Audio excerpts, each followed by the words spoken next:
Erion Veliaj është kryebashkiaku i vetëm në histori që e drejton bashkinë më të madhe në vend nga Qelia e Burgut. Edhe pse miqt ju kthyen armiqt duke firmosur shkarkimin e tij, ai me anë të gjykatës fitoi të drejtën për të qëndruar përsëri në krye të bashkisë, ndërkohë që ndodhet në Burg.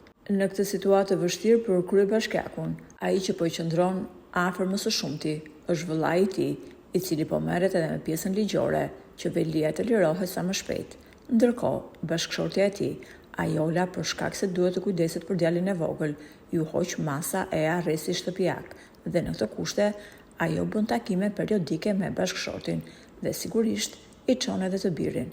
Në këtë rast, në Burg janë marrë masa që dhoma ku takoi Veliaj me të birin të jetë me lodra të ndryshme dhe piktura.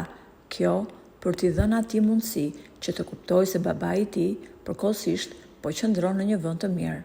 Por së fundmi kanë qarkulluar lajme se bashkëshortja e kryebashkiakut është në pritje të fëmijës së dytë.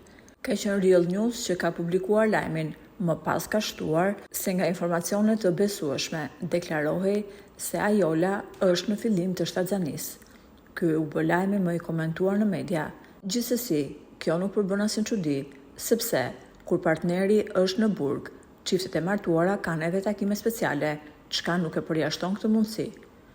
Por kur Veliaj është informuar në Burg rreth këtij lajmi që qarkullon gjerësisht në media shqiptare, mësohet të ketë thënë: "Bën të pamundurën që të më hiqni nga skena politike dhe tani, në mënyrë më të turpshme, merren edhe me bashkëshorten dhe familjen time, duke fabrikuar këto lajme.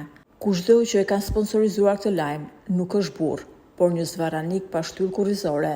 Ja ku më kanë, le të merren me mua dhe jo me familjen time", është shprehur Veliaj i revoltuar.